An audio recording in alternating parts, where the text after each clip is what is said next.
It was the 20th President of the United States of America, James Abraham Garfield, in the 1880s, has said, and I quote, "Next in importance to freedom and justice is popular education, without which neither freedom nor justice can be permanently maintained."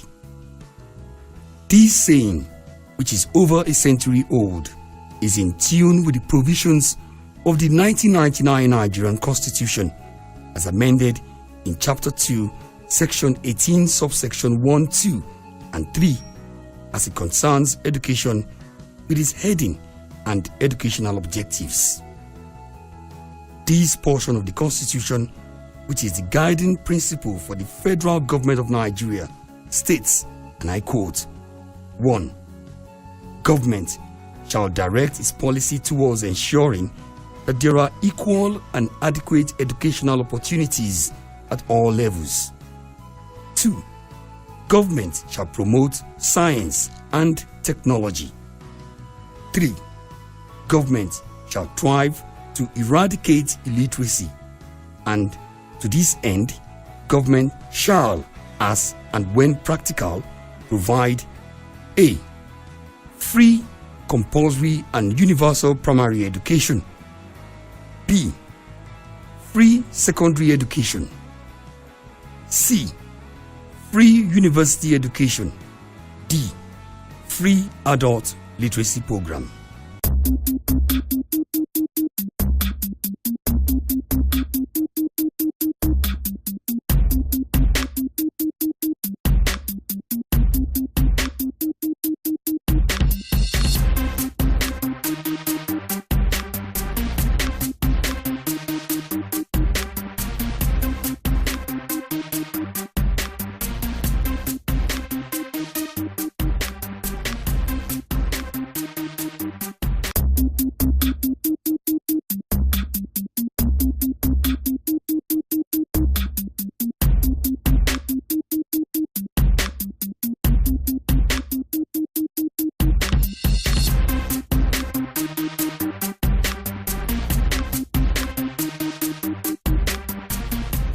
Even before the coming into place of the 1999 Constitution of the Federal Republic of Nigeria as amended, successive leadership at the federal and state levels within the polity called Nigeria have carried out one form of support and investment or the other as it relates to education and the ultimate development of human capital as well as the country.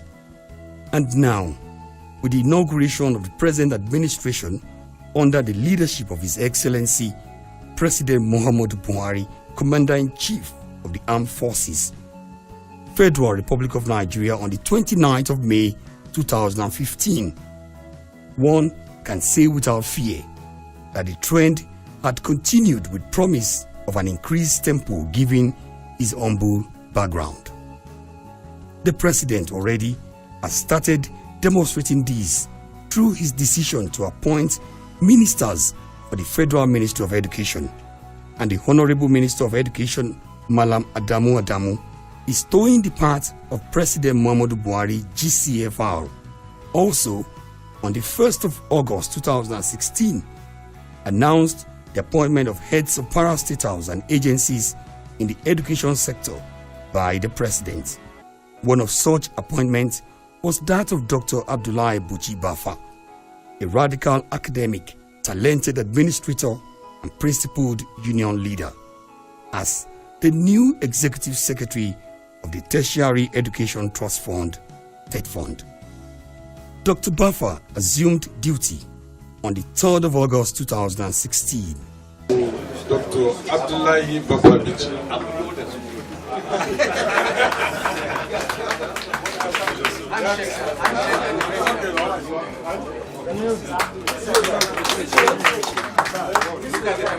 Must say that I am not here to reinvent the wheel. The wheel has already been invented. In 1991, when ASU and federal government signed the agreement and agreed that such an agency like this be formed to support education, that's when the wheel was invented. And the mandate was clearly defined what to do, how to do it, by the Tet Fund Act as amended. So what I come here to do is to continue with what this very indefatigable team, as the acting years said, has been doing, and try to key in, fit in, and continue and improve and correct what perhaps is not being done correctly, the few things that are not being done correctly. I was given 3 general assignments by the President. New Tet Fund years, when you go to Tet Fund, these are the 3 general assignments that you must pursue. The first one, the President, through the Honorable Minister of Education, has asked us to come and end impunity. The culture of impunity in the service is service-wide. It's not specific to that. That's why I said general. 3 general assignments. Come and end impunity, because that is the foundation for the change that this government represents. Impunity is going on, not at high level, at medium level, but also at low level. In the way we conduct our business, in the way we respect our laws, in the way we follow our procedure, etc. But the foundation of this change is to end impunity, if it exists in Tet Fund. The return Tet Fund to its original mandate. Allegation, accusation, whether they are correct or not, that there is some deviation in following the law, in the way some of our activities are being conducted, go and return Tet Fund to its original mandate as specified by Section 7, Subsection 1, Item A to E of the Tet Fund Act. The second specific assignment is Mr. President is deeply worried by the competitiveness level or competitiveness index of our higher education, universities, polytechnics, and colleges of education. Go and work with the NUC to ensure that our university system is not only very globally competitive, but it is also able to produce universities that will be in the top 100 in the world university ranking. I'm going to work very closely with the NUCES in trying to achieve that. What is Tet Fund? What is the history behind the agency? What are the mission and vision and objective of this agency? These are some of the questions to be answered by no other person but the man who has been an integral player in all the concerns Tet Fund's, its interventions, and now its day-to-day running, Dr. Abdullahi Buchi Baffa. Yeah, the Tertiary Education Trust Fund, which was formerly called the Education Trust Fund, was established as Education Trust Fund in 1993, arising from an agreement that the then military government entered into with the Academic Staff Union of Universities. The government then was having difficulties implementing the agreement and requested for suggestion from the union as to how to generate the fund to be able to implement the agreement. One of the suggestions given by the union was the establishment of the institution of education tax, and government accepted the proposal and instituted a mandatory education tax to be paid by all companies operating in Nigeria. 2% of the assessable profit of all companies operating in Nigeria was marked as the education tax to be paid to an education pool account. And so it was. The ETF was born.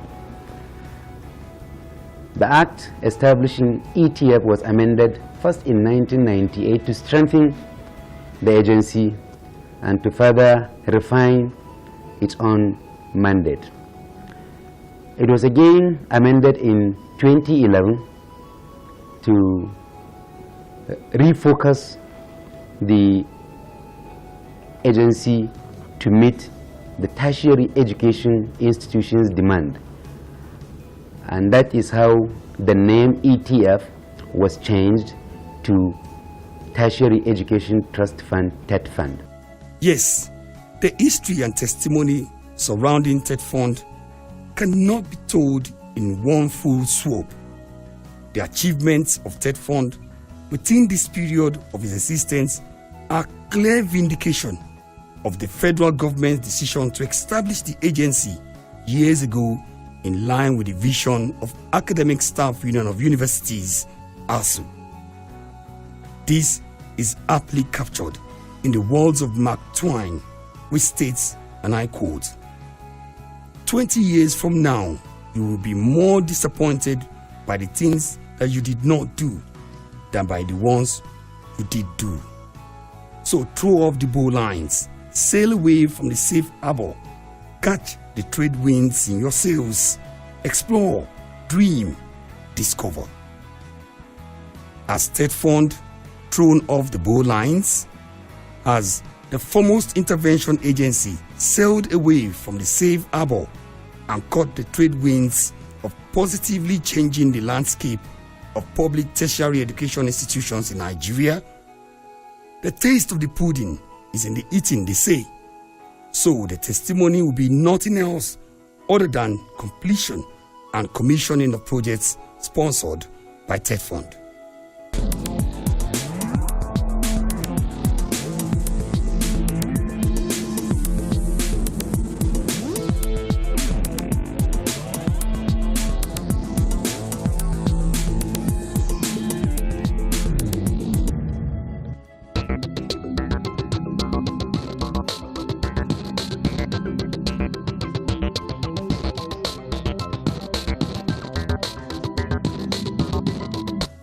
Let us now sit back, relax, and hear from Dr. Baffa.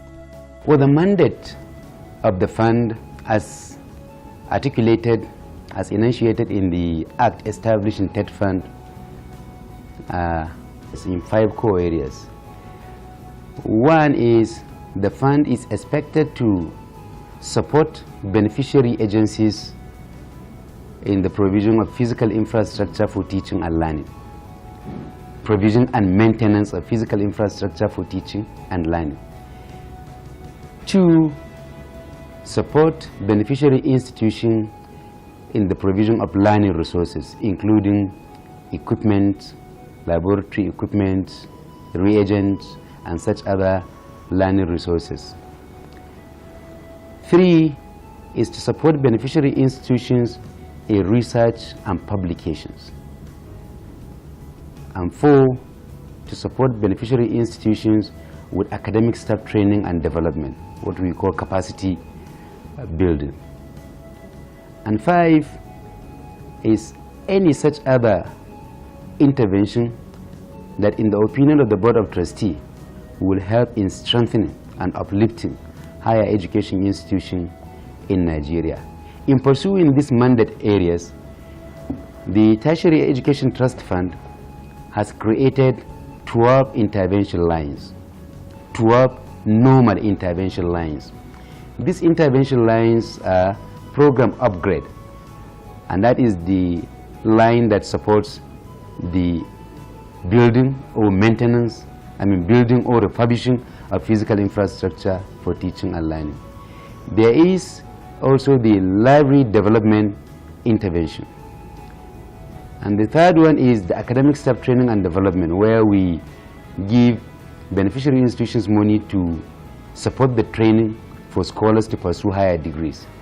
The fourth is the institution-based research intervention. The fifth is publication, academic manuscript publication. And the sixth is academic journal publication.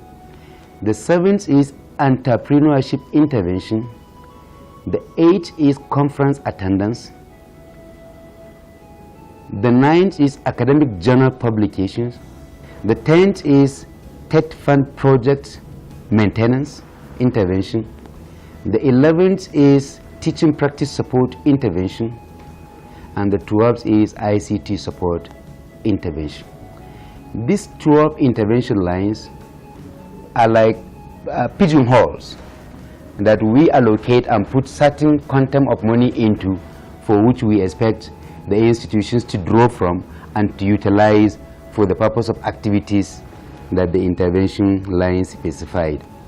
And I believe that looking at the tertiary education landscape, we can say that yes, for the tangible ones, what you will see, you will feel, you will touch, the entire landscape of tertiary education institution in Nigeria is littered with quality and beautiful projects funded by TET Fund. And I think that quite a number of institutions, when you enter into their campuses, you will feel that the institution belongs to TET Fund. We have invested heavily in the provision of physical infrastructure for teaching and learning, and we are seeing the results. And that is why we're also seeing commensurate expansion in access because of the expansion in the physical infrastructure for teaching and learning. The same thing with academic staff training and development. Over the last 5 years, we have supported about 20,000 scholars to pursue a PhD or a master's degree either in Nigeria or outside Nigeria. We have also supported over 40,000 scholars to attend academic conferences all over the world. We have supported the publishing of books, numerous number of books by scholars from tertiary education institutions, and we have invested heavily in supporting research activities. Our libraries in tertiary education institutions have benefited immensely from our intervention. In the last 5 years, no university received less than the cumulative sum of 300 million in the last 5 years as library intervention. And we are seeing the results. The students in the institutions are making proper use of these libraries, and they are fostering the growth of knowledge and innovation and what have you. So really, yes, TET Fund is really living up to expectation, and we believe that we can be able to do more, and we are working to see that we have achieved even more. Since assuming office in August 2016, the Executive Secretary